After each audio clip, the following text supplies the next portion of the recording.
games that are on the PlayStation and Xbox are not on Nintendo. Solid mind here, and today we're gonna find out, should you buy a PS5 in 2024? That is the main question. Before we start, actually, let me do this. So if I wanted to get one today, where are you? So I would go to sold units, sold items. There we go. This would just show you what's sold. Okay, 179, 149 doesn't turn on. That's not good. Spare. Oh, these are the ones that are not working properly. Okay, the ones that are working: 300, 338, 240. Okay, 400, 400. Jeez. 100 not working, not working. Oh, that's a portable. Doesn't really. That's an attachment for the PlayStation. So we're looking around £300 to £400 for this console, and off the cuff, that's a lot cheaper than when it first came out. When it first came out, these were selling way past £500, and I think it's mainly because of supply and demand. When this happened, this came out, there was a massive chip shortage. So trying to get a PS5, impossible. I remember my friend came one day with his PS5, and I'm like, how did you get that? You couldn't buy it in any shop, Amazon. You couldn't even go to town and even pre-order it. It was difficult. But yeah, with this price of 300 to 300 and 50, 370, 400, that's not bad. And I guess, oh, that's the digital edition. Okay. So the PS5 had two options. It had the disc edition, which cost a lot more, and also the digital edition, which you could download games. People didn't like the digital edition because it's like, when you buy a game, you are not able to sell it on the second-hand market. You've bought the cheaper copy of it, but that's it. It's locked to you. So if you want to sell it, and you want to wipe your PlayStation to sell it, you will wipe all the games. I know you would keep them on a new console, but it was kind of like it's a cheaper option, but just chuck it in and lower the price. Anyway, let's find out today if it's worth even buying the PS5 in 2024. I think based upon the price, yes, but let's watch a video. Hello everyone, and welcome to the first video of 2024. After treating myself to a PlayStation 5 during the holidays, I've spent some time now testing it and comparing it with its predecessor. I've played a variety of games, both new and old, and Sense controller is priced at... Now, this controller, I would definitely say, is one of the best PlayStation controllers I've had. I have used the PS1 controller. I've used the PS2, the PS3 DualShock 2 controller, the PS4 controller, I've used all of the PlayStation controllers, even the PSP Go, the PS Vita, except the PSP Portal. I haven't used that one yet. But this is by far the best controller for a PlayStation. Oh, if there was a way you could use this controller on older consoles, even better. And the annoying thing is that this controller, as you can see, it costs more than a PS3 today, or a PS2, or a PS1, the cheaper versions. Just the controller alone. So it's the most advanced controller, I would say, on the PlayStation side, and it's the best feeling. Like, this is a game changer compared to a PS2 or PS3 or PS4 controller. This was a massive upgrade. But then PlayStation also upgraded the price, so that says it all. €70. There's a wide range of first-party accessories, such as the new PlayStation Portal, but we'll save that for another video.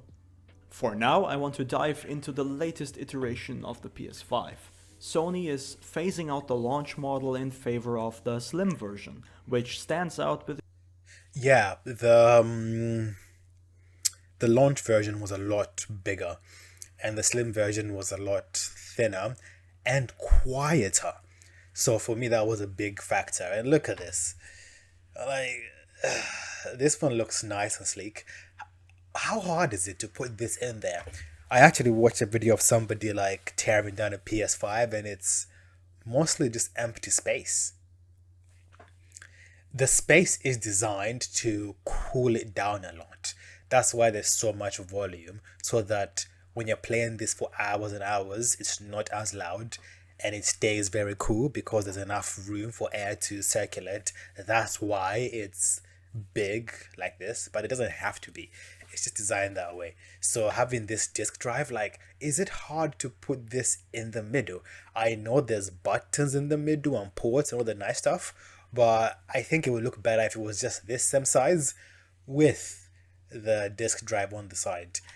I understand why they did it. It's for manufacturing reasons, so that if you look carefully, these are the exact same console. This is actually an attachment. So maybe in the future you can add a disk drive to your digital version of the PS5. Maybe that exists already. If you guys know about it, let me know. But yeah, I prefer this design, but this is way more better in terms of being able to play games and buy and sell cheap games. Let's continue. The PS5 Slim remains as expensive as its predecessor while offering the same or arguably less features.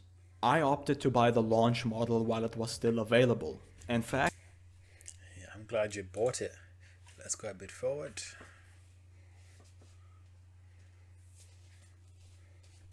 its state drive is occupied by the operating system. If you require more storage, which you will eventually, you can simply buy an M.2 SSD. You just have to make sure that it is compatible with the console. I put a link in the description for more information.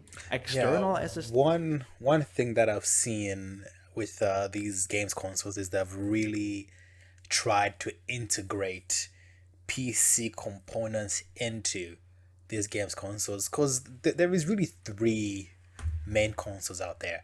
There is PlayStation, Xbox, and PC. Yes, there's Nintendo, which is massive, but in terms of this type of gaming, those are like, when a game comes out, it's very rare to find that game on Nintendo, because oftentimes games that are on the PlayStation or Xbox are not on Nintendo.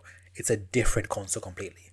You won't get Mario on a PlayStation, but because of that, it's very different. Let me go back a little bit.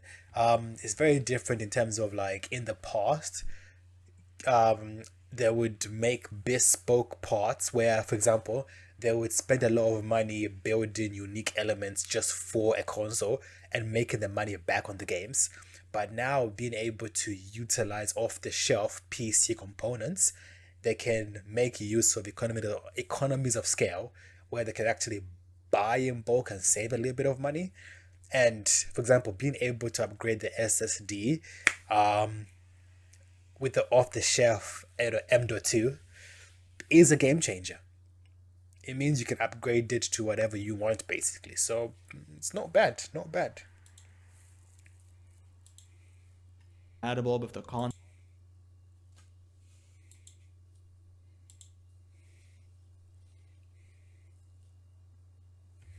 Improving the feeling of the feedback. The PS5 pack-in game, Astro's Playroom, brilliantly showcases these innovations, leaving me hopeful that all sorts of developers will implement these features in future releases as well. The DualSense now features a microphone, allowing you to navigate apps, record commentary during gameplay, or... Yeah, that's a big game changer, being able to actually record and talk to people through the handheld itself. Back in the day, you have to get a do I have one? I don't. Like a 2.5 millimeter jack and plug it in. I think 3 millimeters are standard. I think on the PlayStation it was 2.5. I think you still can plug these in, but yeah, this controller is the best controller for the PlayStation by far, night and day. Engage in online voice chat. Surprisingly decent quality and... Oh yeah, definitely good quality. Perfection.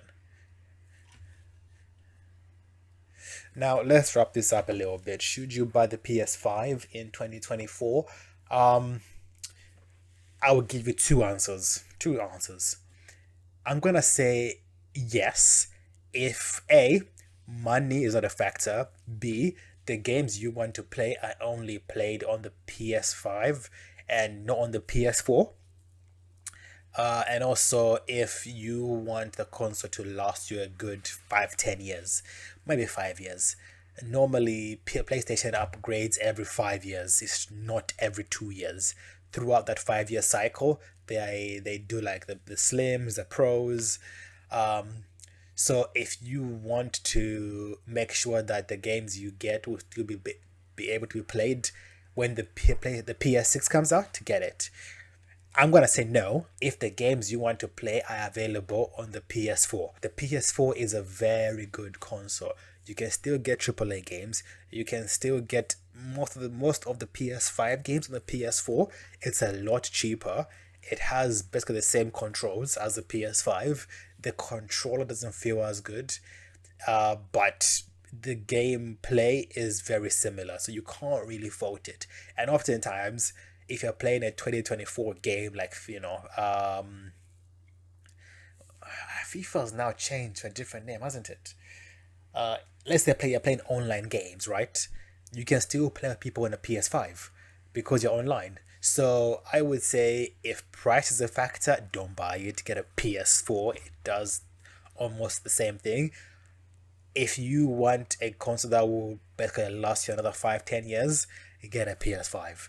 But thanks for watching, guys. Like, comment, subscribe. Peace.